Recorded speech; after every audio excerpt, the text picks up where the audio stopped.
Então, pessoal, né? Vamos começar nossa aula. Agora vamos tratar integrais duplas, né? Esse novo capítulo, tá? Essa segunda parte da disciplina, né? Vai envolver muito integral. Então, nessa parte, você vai precisar, tá?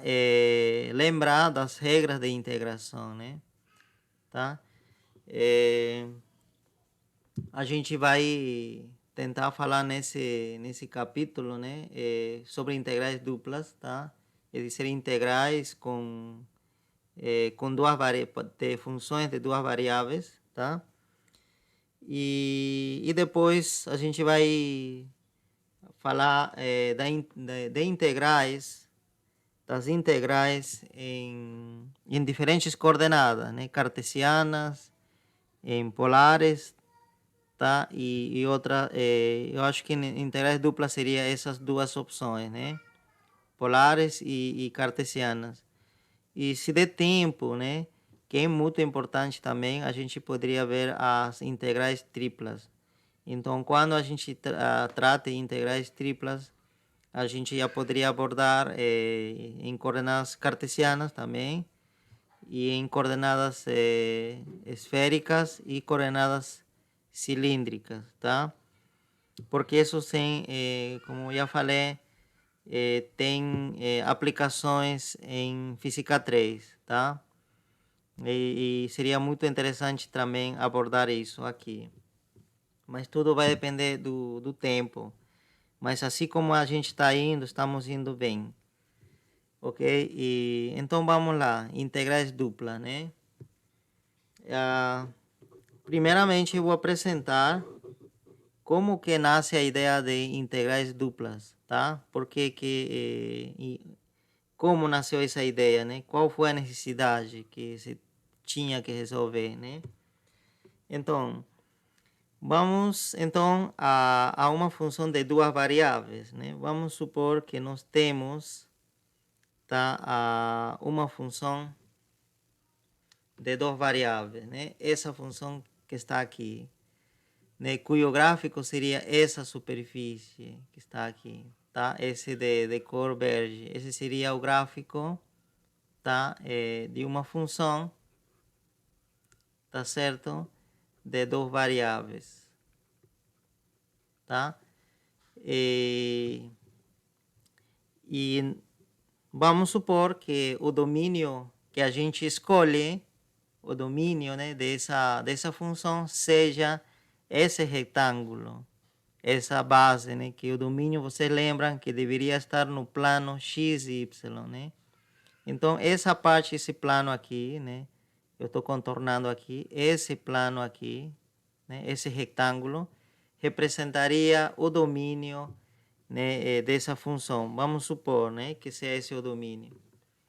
Tá. Então, quando se quer calcular integrais duplas, tá? Ou nasce a integrais duplas, quando? Quando se tenta calcular o volume formado por essa superfície, tá certo? Esse é o volume formado, né, por essa superfície, né, debaixo dessa superfície, tá certo? Que está dentro desse retângulo, tá certo? Tá? É dizer, seria um sólido, isso a gente chama de sólido, um sólido, cujo lado lateral, né, da direita seria essa parte aqui, né, essa parte. Lateral, à esquerda seria esse que está aqui do outro lado. E teria a frente, né, toda essa parte seria a frente. São planas né, essas caras. E do lado de trás também, né? Tá certo? Então seriam planas também. E a base, né, que também é plana. Então nós temos, né, nesse caso, 1, 2, 3, 4 e 5 caras planas.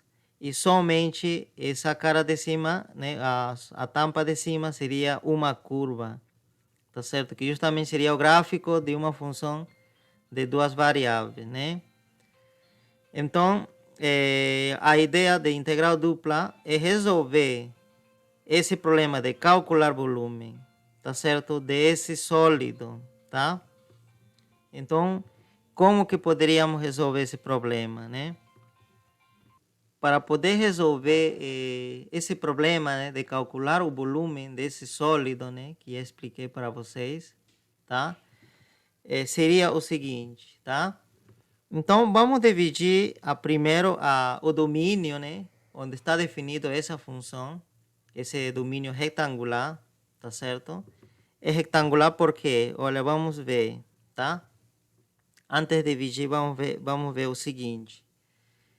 Nesse domínio, que eu vou representar pela letra R, tá certo? Esse domínio, a base R, seria toda essa base que está aqui, tá? Pode ser representado por essa desigualdade, tá certo? Olha, o x, vamos começar. O x varia de onde a onde, né? Nessa base, tá? Nesse domínio. O x, você lembra que seria esse eixo. E você está vendo, olha, o x começa, né? Em A. Todos esses pontos que estão aqui têm coordenada xa. Todos esses pontos, né? Então, começa em A. Dizer que x pode ser igual a A. Mas como está indo mais para valores e os pontos, né, que contém esse eixo estão vão ter coordenadas maiores que A, tá certo? Então o x tem que ser maior que A. Mas o x deve crescer até chegar a adotar o valor do B. E em B deve terminar. Então o x deve ser menor ou igual a B. Ok? Então esses seriam os valores permitidos de x para que o ponto esteja dentro desse retângulo, tá? Para x. A mesma coisa a gente poderia fazer para y. Então, o y seria já né, a coordenada nessa direção. Né? O y, esse aqui é o eixo y. Então, o y, como você está vendo, começa em C. Então, y teria que ser maior ou igual a C. E deveria terminar, né, em onde? Em D. Tá certo? Então, essa desigualdade, como você está vendo, uma desigualdade dupla, né? Tá certo? Essa desigualdade dupla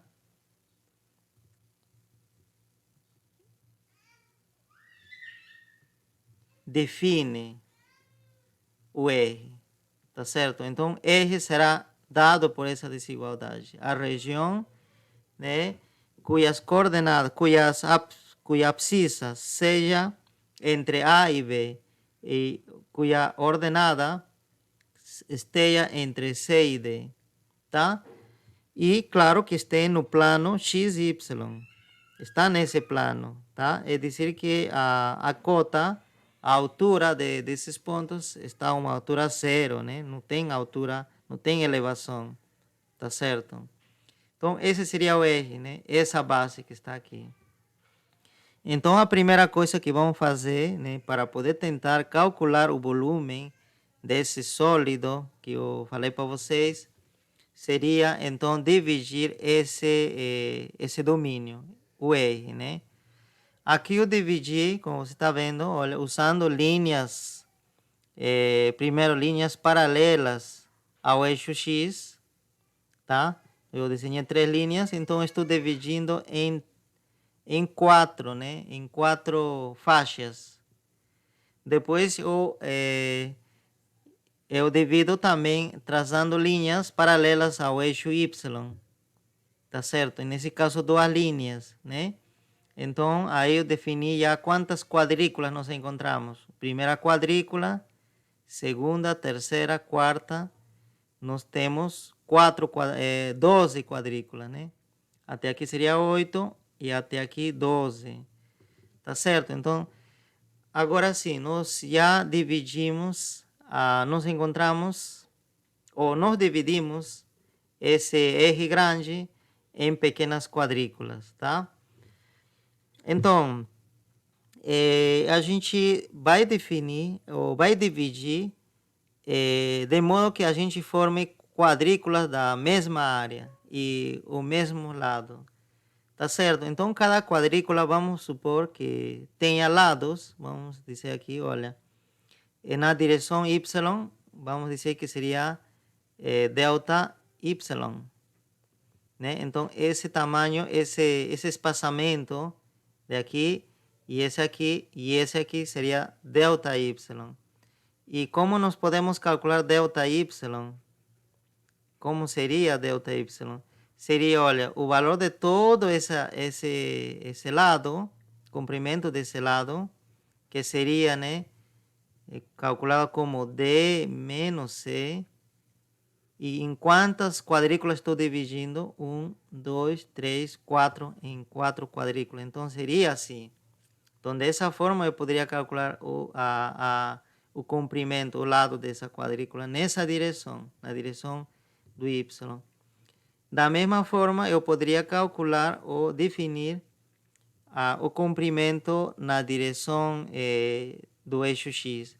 Então, por exemplo, né, esse quadrado vai ter já tem esse lado, delta y, e vai ter outro lado que seria delta x. Esse lado, né? Então, nesse caso, delta x seria quanto? Seria tudo isso, que seria b menos a, tá? Tudo isso seria dado dessa forma, b menos a, e em quantas eu vou dividir? 1, 2, 3, então dividido nesse caso 3, tá?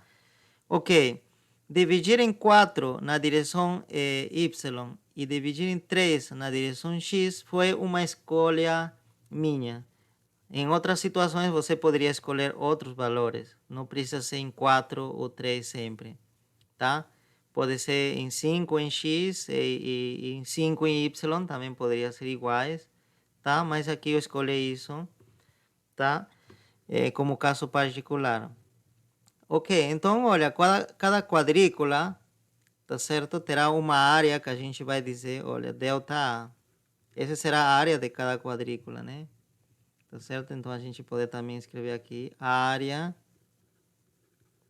de cada quadrícula.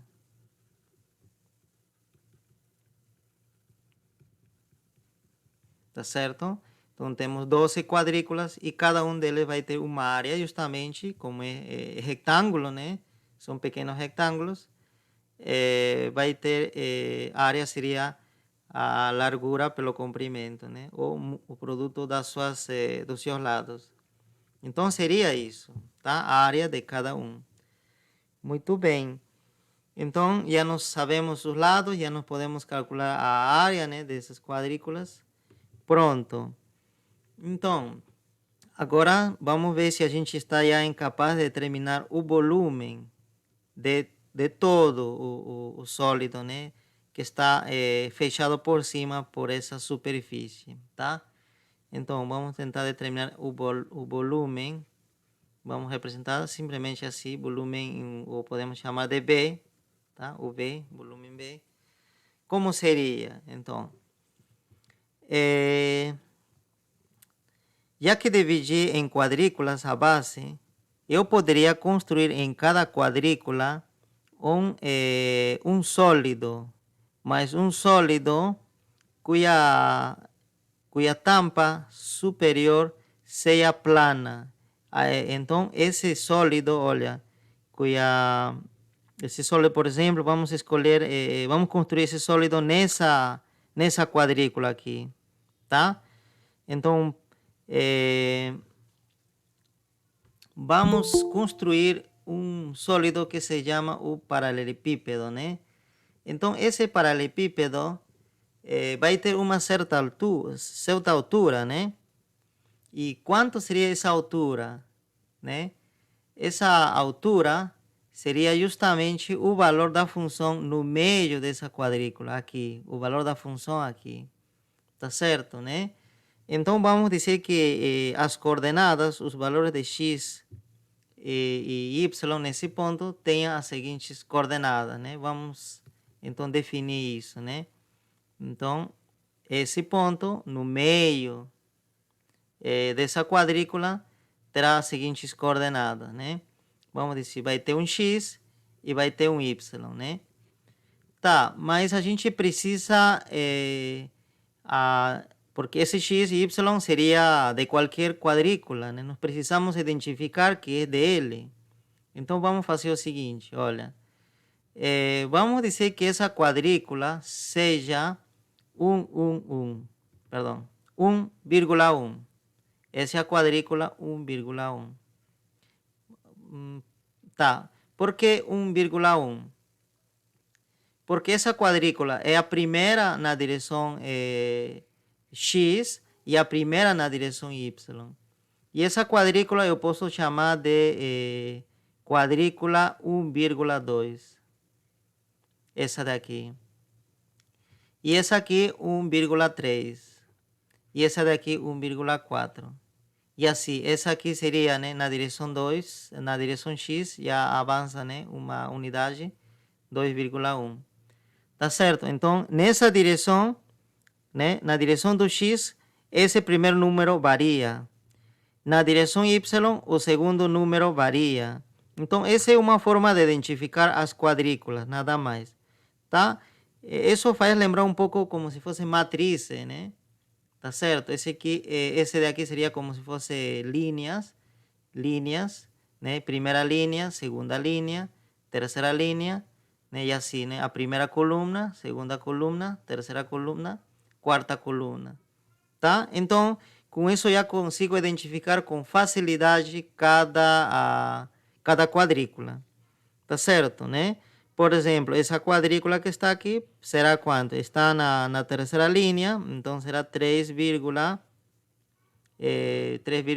está em qual coluna? Está na primeira, segunda, terceira, na terceira coluna, e assim, né? Então, com isso já fica bem definido. E esse aqui, então vamos voltar aqui. Essa quadrícula será, né, a quadrícula 2,3. 2,3. Então, justamente esse 2,3 vai aparecer aqui. Então, o centro dessa quadrícula vai ter as seguintes coordenadas, né? Vai ser, eu vou dizer x2 e vou indicar o 3, vai aparecer como subíndice de y, tá? Então, esse seria, né? Já fácil de entender agora, né? Colocado dessa forma. Esse ponto, essas coordenadas correspondem a quê? Correspondem ao centro da quadrícula 2,3. Tá certo? Então, fácil de ler, né? Então, esses dois pontos, centro da quadrícula 2,3.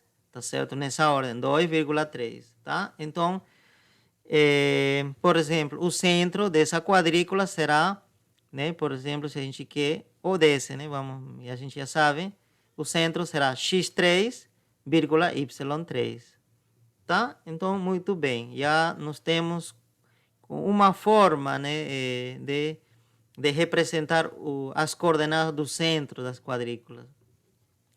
Então, eu falei para vocês, olha, eu vou construir um paralelepípedo, tá, em cima, né, cuja base seja essa quadrícula, justamente, tá certo? Então, seria esse paralelepípedo rosa que está aqui, tá certo? Então, a base desse paralelepípedo seria justamente ΔA. Agora está faltando definir a altura. Então, a altura vai ser justamente o valor da função no centro dessa quadrícula, né? Então, aqui a função, essa altura, né, vale, vamos escrever então, f, tá certo? Seria f em x, né? Aqui as coordenadas eram x2, vírgula, y3, tá certo? Então, seria isso, né? Essa altura, desse ponto até esse ponto, tá? E eu poderia fazer isso para cada quadrícula. Por exemplo, nessa primeira eu também poderia formar um paralelepípedo, tá certo? E a altura teria que ser o valor da função no centro dessa quadrícula, é dizer, a função em x1 e y1. E em cada um desses 12 quadrículas que eu desenhei aqui, tá certo? Então eu vou ter, nesse caso, 12 paralelepípedos, tá certo? Então o que vou fazer é o seguinte, eu vou aproximar o volume justamente pelo volume do paralelepípedo. Por quê? Porque calcular o volume de um paralelepípedo é fácil, é muito simples. Por exemplo, o volume, vamos dizer, do primeiro paralelepípedo, nessa aqui, né? Paralelepípedo construído aqui nessa quadrícula, seria quanto? A base, quanto seria? Seria ΔA. E o volume seria esse ΔA, essa base, multiplicado pela altura, nada mais. Então, seria ΔA, a área da base, multiplicado pela altura. E quanto seria a altura? A altura seria o valor da função, justamente no centro dessa quadrícula, que teria coordenadas x1 e y1. Tá certo? Então, seria isso. Isso seria, então, o volume do primeiro paralelepípedo, né? Então, eu poderia também calcular o volume do segundo paralelepípedo, já nessa quadrícula, né? Que seria, então, ΔA, né? Também a base ΔA. E as coordenadas do centro dessa quadrícula seria x1 e y2. E assim, a gente poderia, então, somar todos os volumes, né? Ao calcular aqui o volume de todos os paralelepípedos, dos 12 paralelepípedos, e somar esses volumes e dizer que essa soma vai ser um valor aproximado do volume do sólido. Tá certo? Então, o último será o seguinte, né? O último paralelepípedo que devo considerar será esse daqui, né? Esse daqui, porque a gente está nessa ordem, né? De aqui vai para aqui e assim, né? A gente escolheu, pode escolher também nessa ordem, não tem problema. Mas a gente escolheu dessa ordem, então esse aqui vai ser o último, essa quadrícula aqui. Então, que tem coordenadas, seria, né? x3 e y4. Pronto. Ok, então essa soma vai ser aproximado do volume real, que deve ser o volume desse sólido, cuja tampa superior seja a superfície dessa função aqui. E por que seria aproximado? Né? Por que não seria exato? Por quê? Porque vamos, por exemplo, analisar essa situação aqui, né? Nessa quadrícula aqui. Você está vendo que a tampa superior, né, desse paralelepípedo que está aproximando, né, o volume nessa região, nessa quadrícula, tem tampa plana. É plano aqui, tá certo? E é paralelo justamente a esse plano também. Esse aqui é um plano horizontal, tá? Porém, o gráfico nessa região pode ser curvo. O gráfico na superfície, né, que representa o gráfico dessa função, poderia ser curvo aqui. Tá certo? Então, não pode, talvez não coincida. Em geral, não vai coincidir, como você está vendo aqui. Olha, o gráfico da função não coincide com essa tampa aqui, que esse aqui é aproximado, né? Então, por isso que o volume também que eu vou obter vai ser aproximado. Vai aparecer erro ainda aqui, né? Tá certo? Então, mas isso aí seria uma primeira estimativa do volume. É preciso, então, reforçar que essas expressões aqui, né, que todos têm uma forma bem parecida, por exemplo, esse aqui e esse daqui, são volumes dos paralelepípedos que se formam em cada quadrícula, tá? Então, e quantos termos vai ter essa soma?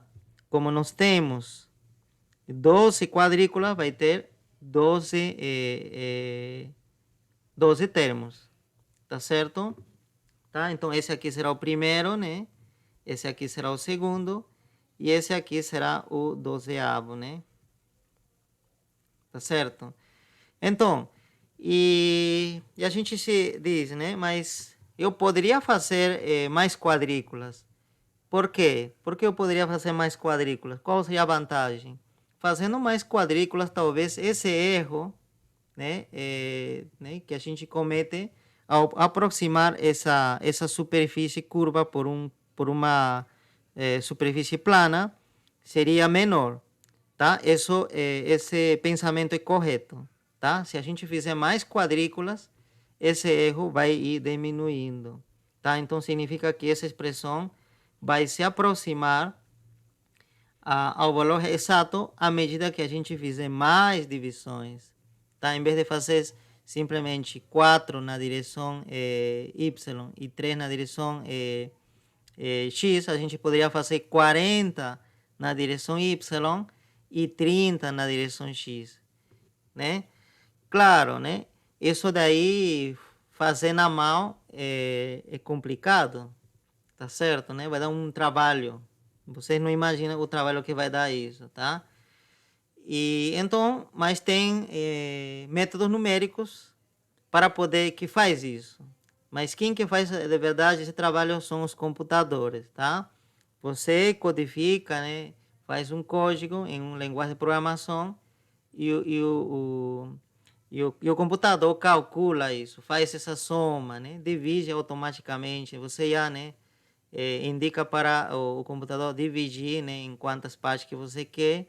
Calcula cada uma dessas partes, calcula a área, calcula a função e soma e rapidamente. E você obtém resultado imediatamente, né? Porque fazer esse processo para um computador é muito rápido, tá? O computador não gasta muito tempo para isso, né? E ainda nesses tempos em que, né, o processamento do computador, né, está muito avançado, tá? Então, isso é possível, né, no computador. Na mão é inviável, tá? Você vai ter que gastar talvez uma semana, talvez ou alguns dias para poder fazer isso, tá? Muito trabalhoso. Tudo bem. Mas, então, o que a gente pode fazer aqui para poder generalizar, né, justamente, e talvez a gente consiga fazer isso no computador, nós precisamos colocar essa expressão assim, estendida, em uma forma mais compacta, tá? Então, qual seria? Então, eu escrevo aqui B, e continuo colocando aproximado. Vocês viram que esses termos têm forma parecida. Então, se tem formas parecidas, então significa que né, se pode representar por uma somatória, tá? Nesse caso, por duas somatórias. Você vai entender por quê. Porque você está vendo, olha, que o índice da coordenada x vai aumentando. Né, na seguinte linha. Vamos melhor aqui, né? Aqui nessa parte, olha. O x vai ser 1, depois o índice, né? Depois vai ser 2, depois vai ser 3, né? E ele muda independentemente do que acontece com y, com o índice do y. Do y também muda independentemente do x, tá? Do índice do x. Então eu vou ter dois índices. Um que represente o índice do x e outro que represente o índice de y. Então, ao primeiro, eu vou chamar de i. Tá certo? E nesse caso, o i vai começar justamente, seria associado a x, tá? Vamos dizer. Então, aqui, por exemplo, o primeiro índice que aparecerá aqui, esse vai ser o i. Então, o primeiro começa em 1 e termina em 3. Então, começa em 1 e termina em 3. O segundo, agora seria já associado ao segundo índice, tá certo? Esse aqui. Então, ele vai de 1, 2, 3 até 4. Então, começa em 1 e vai até 4. tá certo, né? Pronto, então eu já tenho essas somatórias prontas. E o que eu vou somar? Justamente vou somar isso, tá? Eu vou somar o produto de delta A multiplicado pelo F calculado, tá certo? No centro dessas quadrículas, né? Quando começa em 1, justamente seria a primeira, né? Essa quadrícula com 1, tá certo? E J também vai ser 1, então vai ser ainda nessa quadrícula, né? Seria assim, né? Mas eu preciso que justamente me aproveite dessa somatória, então eu escreveria corretamente isso assim. Tá certo? Então, justamente, como funciona essa somatória, tá? Eu preciso explicar isso bem. I adopta valor de 1, tá certo? E o J, tá certo que é livre, ele vai começar a andar de 1 até 4. Tá certo? Então, mantemos o I igual a 1, fixamos o I, 1, mas o J vai variar, tá? De 1 a 4. Da mesma forma como está aqui, né? Aqui, por exemplo, I seria isso, 1, fixamos, e o J seria o segundo, 1, depois 2, depois 3 e 4, tá vendo? Aqui o J estaria variando, então, isso que justamente vai fazer aqui, tá? E justamente isso que está acontecendo aqui também, né? Olha, x1 também, porém quem que está variando? O J, né? De 1, depois 2, 3, né? 4, até 4. Uma vez que completou 4, o que vai acontecer é o seguinte, tá? Aí se completou 4, então já o I muda de valor também. Então o I já seria 2, tá? É dizer que já nos passamos a terminamos, né, essa linha e nos passamos a essa segunda linha. Então, nessa segunda linha, o I já vale 2, tá certo? E, novamente, o J precisa variar para poder varrer todas essas quadrículas, né? Primeira quadrícula, segunda, terceira, quarta nessa direção, né? Então, vai acontecer isso. Terminou essa daí e passamos à seguinte linha, a essa linha. Então, aqui já o I vale 3 e J novamente volta a começar de 1 e vai até 4. Então, essa é a lógica dessa somatória, tá? Quer dizer, fixamos o I e o J começa a variar de 1 até 4. E aumenta de valor e J novamente começa de 1 até 4. Tá? Quando vocês escrever de forma explícita isto que está aqui, você vai obter justamente isso, 12 termos. Tá? Faça isso. Deixa como exercício você fazer isso para você entender melhor a somatória. Eu acredito que vai ajudar para quem está com dificuldade, né, de entender isso. Tá? Então você vai substituindo da forma que eu ensinei. Ok. Então é isso. Tá? Agora, né, então seria uma forma compacta de escrever isso daqui, é isso, tá? Então, isso que tradicionalmente a gente usa nos livros, tá? Dificilmente no livro vai escrever tudo extenso, tá? A gente tem que usar dessa forma compacta e também a gente codifica por exemplo, em alguma linguagem de programação usando essa fórmula aqui, tá? Então, vamos fazer o seguinte, e em geral, como seria? Em geral, se a gente não fizer simplesmente 3 na direção x e 4 na direção y, se a gente fizer n divisões, n em x e m em y, tá certo? Tá? Entendam, esse n seria divisões, né? Ou quadrículas, acho que é melhor, divisões. Tá? N divisões em x e m divisões em y. Então, como mudaria a nossa fórmula, esse que nós temos? Então, o v seria também aproximado, tá? Igual Então, I começa em 1. Eu estou fazendo N divisões em X. Então, o último aqui vai aparecer, em vez de 3, vai aparecer N. E no outro lado, na outra somatória, então J começa também de 1, né? E como é M divisões em Y, vai até M, essa somatória. Delta A. E o restante, mesma coisa. XI, YJ. Tá certo? Tá vendo? É bem fácil fazer a extensão, né? Para um número qualquer de divisões. Para um número qualquer de quadrículas. Tá? Basta mudar aqui, né? Tá?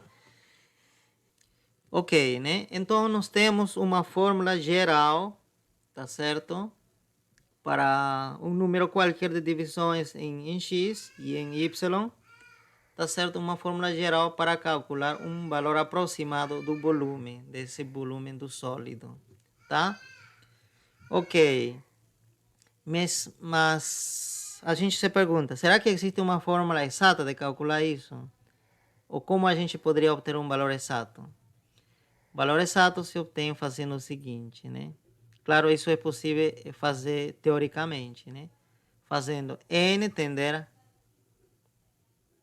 infinito, de se fazer infinitas divisões em x e fazer infinitas divisões em y, na direção y. Ou seja, tanto n e tanto m tendem ao infinito, né? São um número muito grande, tá? Então, nessa situação, a gente calcula toda essa somatória, tá certo? Então, o volume, nesse caso, já seria correto. Então, nós teríamos o seguinte, né? Limite, vamos calcular o limite, então, dessa expressão, ou, na verdade, dessa somatória, né? Vou reescrever simplesmente a somatória.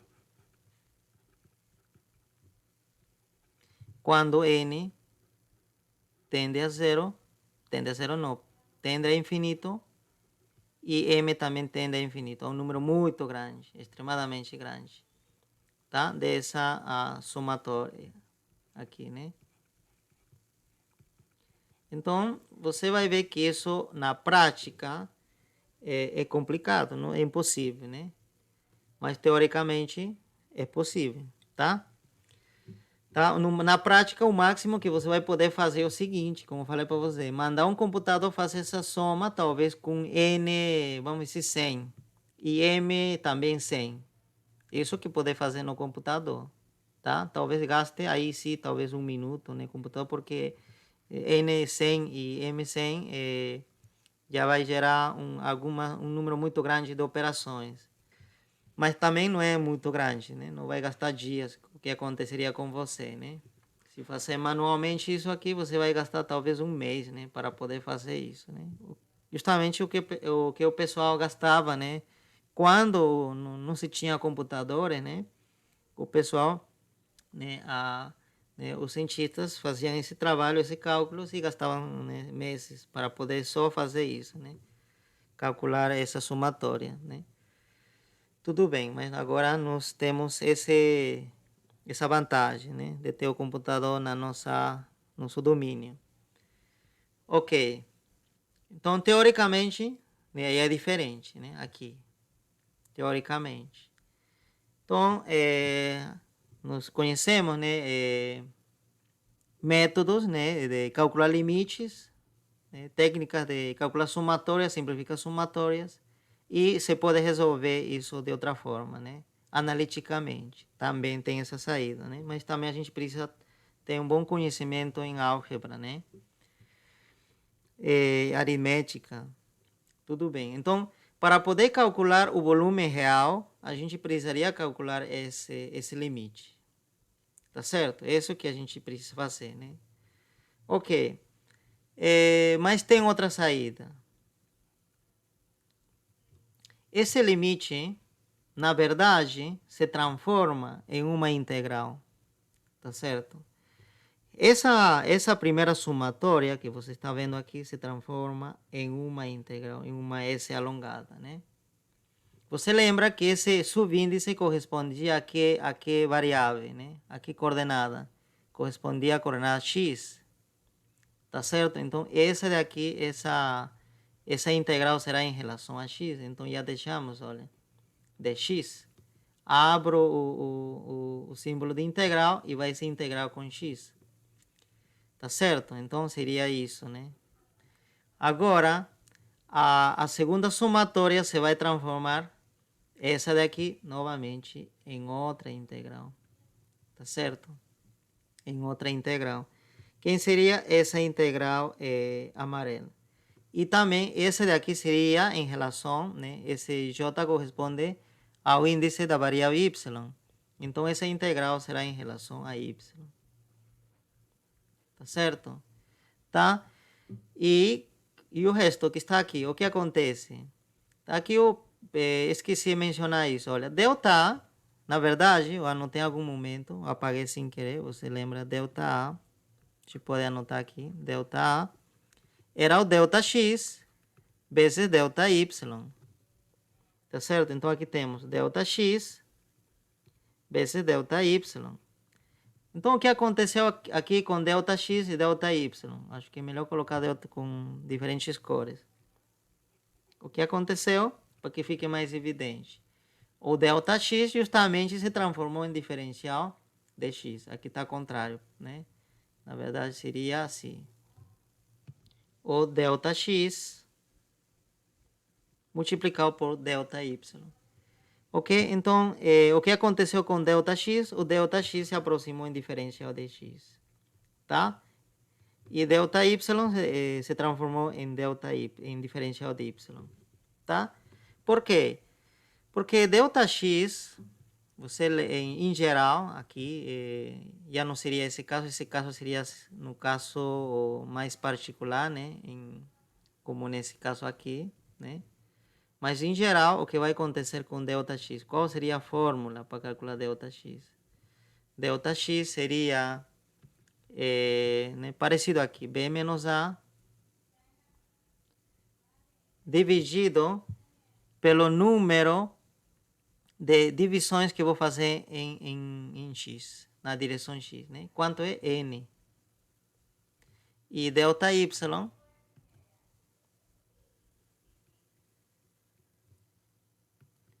seria, da mesma forma, d menos c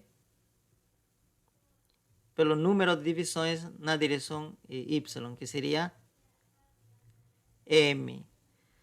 Tá? Então, pronto. Eu tenho essas fórmulas atualizadas agora, né? Porque essas daqui seriam válidas né, para o caso particular aqui, como descrevi aqui, né? 4 em direção y e 3 na direção x. Essa aqui já seria em geral. Então, dessa forma que preciso calcular. Ok, o que vocês notam? Se n tende a infinito, esse denominador tende a infinito, o que acontece com delta x? O delta x tende a 0. Tá? Porque o denominador vai crescer, né? Vai ser um número muito grande. O numerador não vai acontecer nada porque o b e a continua sendo o mesmo, né? Mesma coisa com delta y. Tá? O numerador é um número fixo, d menos c, esse seria esse comprimento, e o m vai crescer imensamente, então essa divisão vai ficar cada vez mais próximo de zero. Quando você fizer isso, o que vai observar é isso. Tá certo? Então, tanto ΔX e tanto ΔY tendem a zero. E isso em cálculo a gente chama que ela se transforma, nos dizemos, né? Quando ΔX tende a zero, nós dizemos que ΔX se aproxima a um diferencial. E um diferencial é um número muito pequeno, tá? Mesma coisa, né, em ΔX e ΔY, tá? Ok. Então, já nos entendemos de onde vêm essas diferenciais, né? Vem dessa parte aqui. E que ficou sobrando a função. A função então calculada justamente no centro das quadrículas, que a gente representa simplesmente como x e como y, tá? Então significa que esse limite, que é muito complicado de resolver, se transforma em uma integral que em muitas situações é fácil de resolver, tá? A gente tem técnicas que resolvem integrais, tá? Então, nós temos essa alternativa, ainda bem, né? Porque calcular esse limite é muito complicado, tá?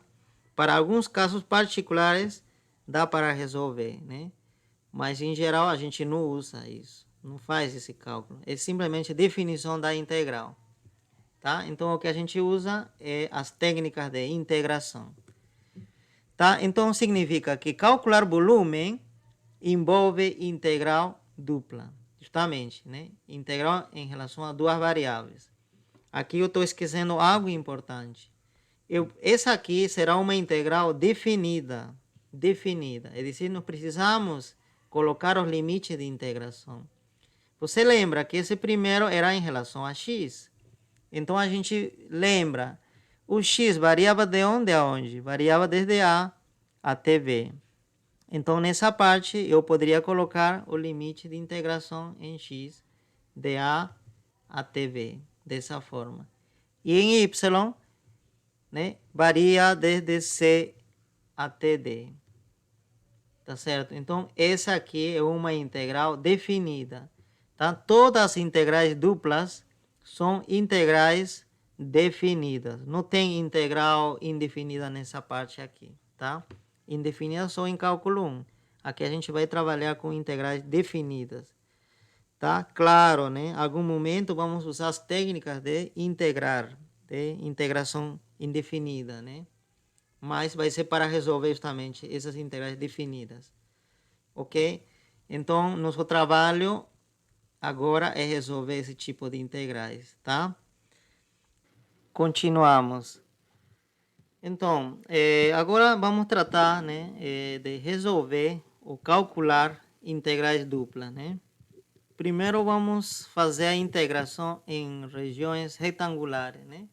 O que significa isso, tá? Regiões retangulares a gente chama a essa base onde nós vamos integrar. Você lembra, né? Que esse A, B, C e D representam essa região R, tá certo? Significa que, na verdade, muitas vezes, nos livros, se pode escrever dessa forma essa integral, tá? Então, integral, né, dupla, tá certo? Integral dupla.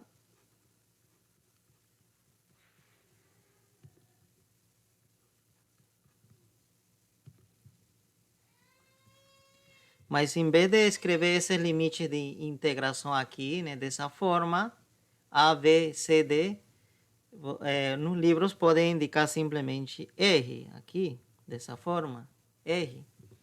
Tá? E indica depois mais para baixo, dizendo que R, tá certo? É representado, é uma região representada por essa desigualdade, né? X menor que B e maior que A. Y menor que D e maior ou igual a C. Tá certo? Então, poderia ser também apresentado dessa forma, uma integral dupla. Justamente, uma região, esse aqui seria esse conjunto de pontos, estamos integrando sobre esse conjunto de pontos que estão dentro desse retângulo, tá? Nesse caso, como você está vendo, tá? O começo do x é um número constante e o final de x também é um número constante. A mesma coisa acontece com y. Esse c é uma constante, dizer que poderia ser 1, por exemplo, aqui, e aqui poderia ser 2, aqui poderia ser, por exemplo, também 1, e aqui poderia ser 3, tá? São números constantes. Então, nessas situações em que, né,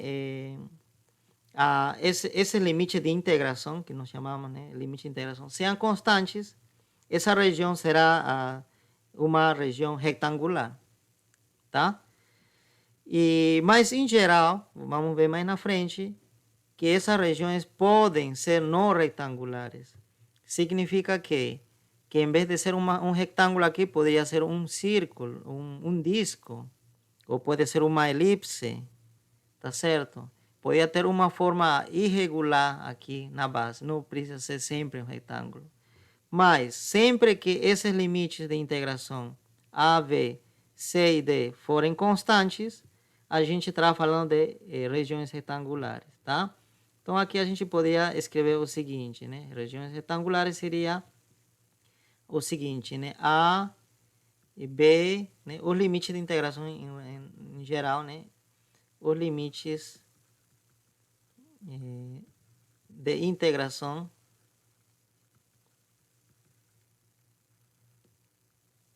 são constantes.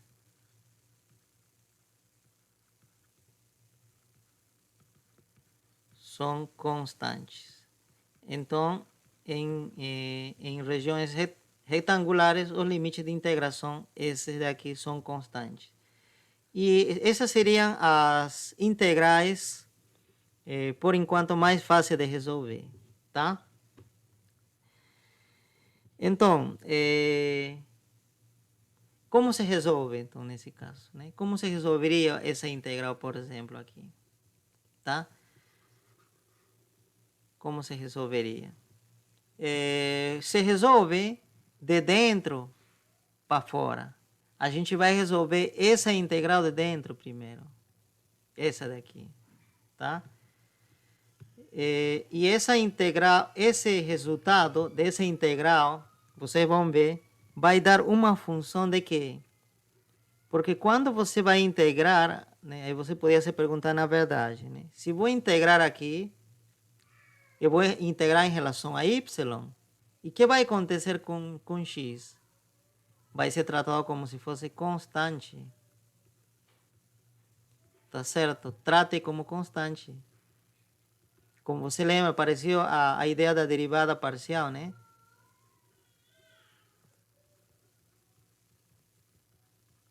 Trate como constante o x, porque você está integrando somente em relação a y. Então, o x trate como constante.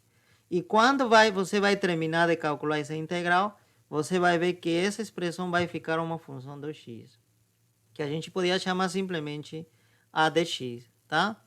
Ou outra coisa, né? Em vez de ser a de x, a gente poderia chamar então mx. Eu vou tirar a para não confundir com área, né? Talvez da base aqui. mx, por exemplo. Então, depois disso, a integral que você vai ter vai ser o seguinte.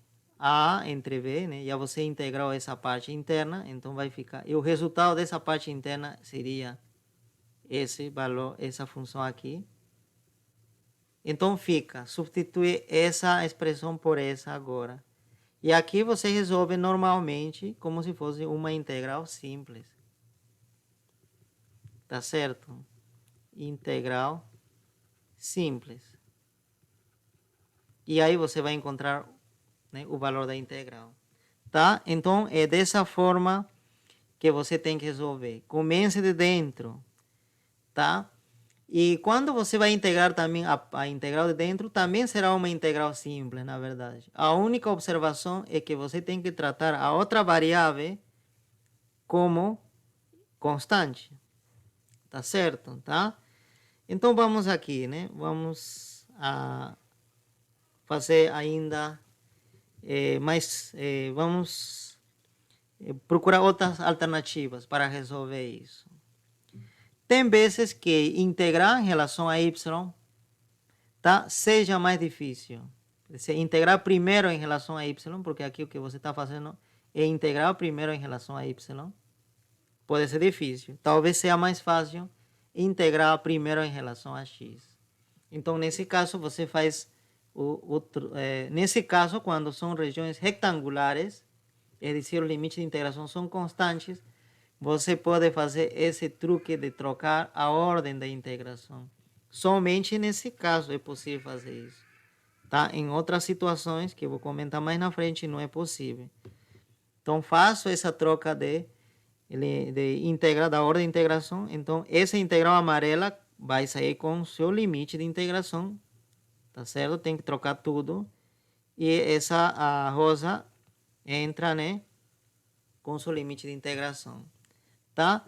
Então aqui também faço, né, vou ter que trocar a ordem, né? Então primeiro vai dx, que quero integrar primeiro em relação a x, e depois em relação a y, tá? É possível fazer isso, como eu falei. Nesse caso, regiões retangulares, não vai dar nenhum problema. Então agora sim, sem nenhum problema, integro essa parte interna. Primeiro integro em relação a x. Portanto, eu vou ter que tratar o x como, nesse caso, vou integrar em relação a x. Então, a quem preciso tratar como constante seria o y. Tá certo? Então, trate como constante.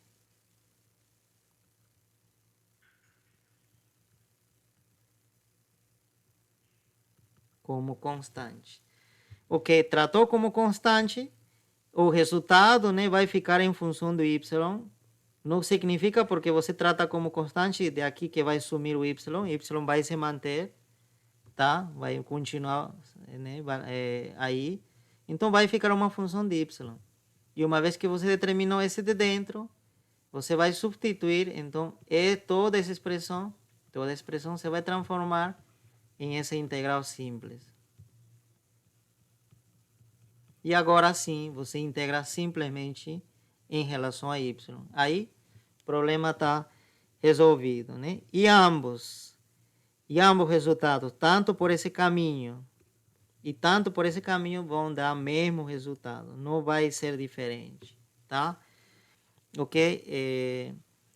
Então, mas você que decide qual caminho você optar, tá? Primeiro integrar em relação a y ou primeiro integrar em relação a x, tá? Mas sempre lembre que a outra variável deve ser considerada como constante, tá? Então, né, vamos com alguns exercícios. Calcular as seguintes integrais duplas, né? Temos aqui, para começar, 3 integrais duplas. Ok, vamos resolver então. Vocês vão ver que não é difícil, tá? É novidade, claro, mas não é difícil. Quem sabe integrar, não tem nenhum problema aqui, tá? Então vamos com o primeiro exercício, o A. Aqui, olha, a única coisa que você tem que observar é a ordem. Esses integrais, como já falei para vocês, funciona como parênteses. Né? Essa integral é como se fosse um parênteses, assim, abro parênteses, e como um parênteses tem que se fechar em algum momento. Então, olha, esse aqui é como se fosse um parênteses externo, onde se vai fechar do outro lado, na parte externa também. Significa que essa integral trabalha com isso. É dizer que o x, que vai variar de 0 a 2, tá? Isso é importante, reconhecer, porque você pode se atrapalhar, tá?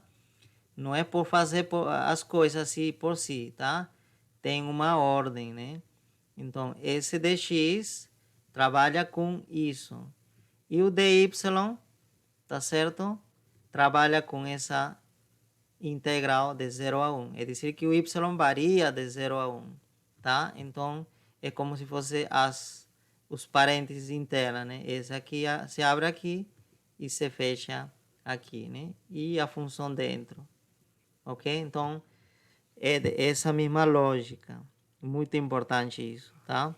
Se você fizer assim, né? Sem prestar atenção nisso, você pode acabar obtendo resultado incorreto devido à ordem, né? Você pode pensar, não, o y vai trabalhar com isso. Então, você considera o y de 0 a 2 e o x de 0 a 1. Isso está errado. Essa externa com essa parte externa. Interna com isso. Pronto, então justamente, isso já facilita para poder resolver. Nesse caso, eu não vou trocar a ordem. Eu vou trabalhar do jeito que foi dado o exercício, tá? Porque vocês vão ver que não vai ter nenhuma vantagem, tá? Tem situações em que, né, escolher primeiro o x, o y pode trazer certas vantagens, mas nesse caso não tem, Então, eu vou pegar do jeito que está. Então, eu vou integrar primeiro essa parte interna. Tá? E essa parte, como eu já falei para vocês, vai ser você vai ver que vai dar uma função, né? Que não vamos chamar de m, vai dar uma função. Se vou integrar em relação a y, vai dar uma função em x, ou outro, né? Tá certo, então vamos aqui por separado. Então vou integrar, quero determinar mx, quanto vale? Tá? Então vamos lá. Então a integral mx seria de 0 a 1, de 5 menos x menos y, tá certo, em dy. Ok, então aqui aplico todas as regras de integração que você já conhece, porque esse aqui é uma integral simples, tá? Então você aplica tudo que você sabe. Então, aqui tenho 3 termos, então separo 0 a 1 de 5 dy menos x dy e depois menos integral de 0 a 1 y dy. Tá certo? Separei. Isso a gente já sabia de cálculo 1. Tá? Ok. Agora, você lembra, tem uma propriedade. Se tem uma constante dentro da integral, ele sai. Aqui, x, nesse caso, é constante. Porque estou integrando em relação a y. Então, também sai. O y não pode sair, porque o y se é a variável na qual estou integrando. Então, pronto, né? Então, aqui já se simplifica. Então, seria 5 integral de 0 a 1 dy. Menos o x sai, integral de 0 a 1 dy. Menos, agora sim, integro essa parte. Eu acho que eu posso integrar. Olha, que regra aplicamos aqui? Né? Que regra? Aplicamos regra da potência, né? Regra da potência. Quem já esqueceu, né? Esqueceu, por quê? Porque você não praticou, tá? Quem praticou não esquece, mas quem não pratica esquece rápido. Que diz? Que a integral, né, de uma função desse tipo é integral indefinida, né? Isso aí, integral indefinida. É igual que acontece com esse aqui, a função potência, né? Isso aqui. Aumenta o expoente, uma unidade, e o denominador, né, vai esse expoente. Tá? Então é isso. E não preciso preocupar-me com constante, nada disso. Eu posso colocar isso, só isso. Tá? Eu sei que vai uma constante aqui, mas não preciso me preocupar com isso porque eu estou resolvendo uma integral definida. Quando é uma integral definida, as constantes acabam sobrando. Não vai fazer nenhuma diferença. Tá? Então é isso. Então, nesse caso, o n, comparando com isso, o n é 1. Tá certo? Então, vamos lá. Então, vai ficar y, né? Em vez de x, aqui o y. Então, seria 1 mais 1, 2, dividido por 2, integral de 0 a 1.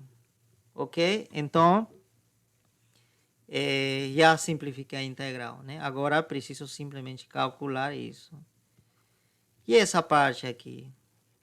Como será isso? Quanto era a integral de diferencial de x? Era simplesmente x, nada mais. Então, nesse caso, será simplesmente y, né? Então, será assim, né? 5y. E integrado, calculado nos limites de integração, né? De 0 a 1. Menos outro lado, mesma coisa, né? 0 a 1. E aqui já podemos calcular, né? Abrimos parênteses, né? Tem um menos aqui, por isso que eu vou abrir parênteses, para não me complicar com isso. Então, já está aqui, está reservado fora. Então, 1 ao quadrado, 1 sobre 2, menos 0 ao quadrado, 0 entre 2, 0. Mas eu escrevo assim mesmo. Continuamos. Aqui. Você pode mostrar que nessa parte, isso aqui vai dar 1, porque seria, olha, 1 menos 0, né? tá certo? Vai dar 1. Também vai dar 1, você pode fazer isso. E aí vai ser 5 por 1, ou 5 vezes 1, 5, menos x vezes 1, x, e esse aqui, esse lado vai dar menos 1 médio. Pronto, nós encontramos nosso mx. Tá certo? Então, mx é isso. Ok? Apago essa parte aqui, né? Então, e agora a gente vai substituir aqui nessa integral inicial. Então, aqui a gente vai puxar aqui, para dizer que a gente continua aqui. Então, já nós temos integral de 0 a 2, tá? De que? Do mx. Tá vendo? Olha, esse m, como eu tinha falado, é uma função de x. O x permanece. Que x é a constante não significa que o x vai desaparecer, tá? O x permanece. Só se trata como constante nas regras de integração, nada mais. Ele tem que permanecer, né? Pode ser que algumas circunstâncias se anulem, pode acontecer, mas em geral permanece. Então, vou substituir aqui. Então, o mx era 5 menos x menos 1 médio. Pronto. E agora, em relação a x. E isso você já sabe, né? É uma integral simples. Então, você pode completar. Tá certo? Você completa. Tudo bem, pessoal? Essa é a lógica de calcular integrais duplas, tá? Esse é o mecanismo. Então, eu peço para vocês já resolver, completa isso aqui para a próxima aula, né? Amanhã, né? E você faz o B e também o C, tá? E já tem alguns exercícios para praticar. Ok, eu vou reforçar essa parte aqui, né? Por que ficou só um? Ela vem sempre na verdade, tá? Talvez a gente está acostumado com x, talvez devido ao que aparece y, mude um pouco, né? O y. Então, como calculo essa parte? Você lembra? O y adopta o valor 1 menos o valor do y, mas calculado em 0. Entendeu? E aí fica 1. Tá? E mesma coisa aqui. Tá certo? É dizer, somente essa parte que estou calculando. Só isso. E só isso. E depois disso, de calcular isso, vou multiplicar aqui por 5 e aqui por x. E aí por isso que ficou aqui x, né? Ok? Era isso a dúvida? Ah, sim, professor, totalmente esclarecido. É porque eu pensei que incluía o 5 nessa derivação, mas aí ele sai para fora, né, ali em cima, e por isso que só é o x, no caso, que você vai colocar em relação a 1 e a 0, né? Exatamente, é isso mesmo. A gente procura sempre o caminho mais simples. Se a gente trabalhar com 5, a gente vai ir levando 5 desnecessariamente. O melhor é colocar em evidência e deixar por fora. Sim, quando eu fizer essa parte de baixo, aí eu posso usar o parêntese para eu não me confundir? Pode usar do jeito que coloquei. Esse parênteses pode ser importante. Tá bom, então, professor, obrigada. Tudo bem.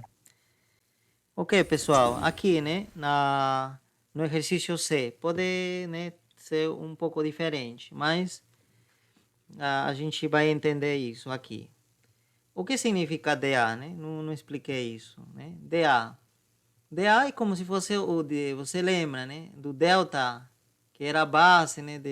A área de uma quadrícula, né? Lá na primeira parte, né? Que nós falamos do volume de um sólido, né? Ok, então, e nós falamos como que era o produto de delta x e de delta y. Então, nesse caso, o diferencial de A seria um valor pequeno desse aqui. Seria esse aqui, mas quando ele adota valores pequenos. Tá? O diferencial de A seria um delta A, mas com valores muito pequenos. Então, esse diferencial de A será diferencial de x e o diferencial de y. Tá? Então, estará isso aqui. Tá certo? Então, aqui existirá um diferencial de x e diferencial de y.